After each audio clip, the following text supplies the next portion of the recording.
الحمد لله رب العالمين والصلاة والسلام على نبينا محمد وعلى آلہ وصحبہ اجمعین۔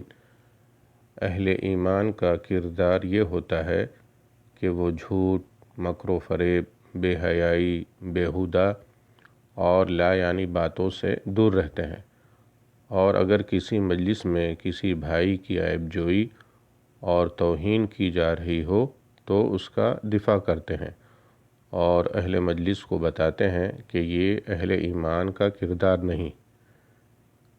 اللہ تعالیٰ قرآن مجید میں اہل ایمان کے تعلق سے فرماتا ہے وَإِذَا سَمِعُوا اللَّغْوَ أَعْرَضُوا عَنْهُ، اور جب بیہودہ بات کان میں پڑتی ہے تو وہ اس سے کنارہ کر لیتے ہیں۔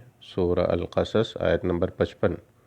وَالَّذِينَ هُمْ عَنِ اللَّغْوِ مُعْرِضُونَ، مومن وہ ہیں جو لغو بات سے منہ موڑ لیتے ہیں۔ سورہ المؤمنون آیت نمبر 3۔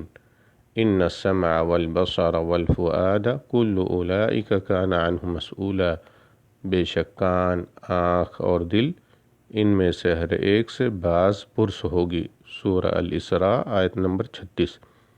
رسول اللہ صلی اللہ علیہ وسلم ارشاد فرماتے ہیں من رد عن عرض اخیہ رد اللہ عن وجہہ النار یوم القیامہ، جس شخص نے اپنے مسلمان بھائی کی عزت کا دفاع کیا، اللہ تعالیٰ قیامت والے دن اس کے چہرے سے جہنم کی آگ دور کر دے گا۔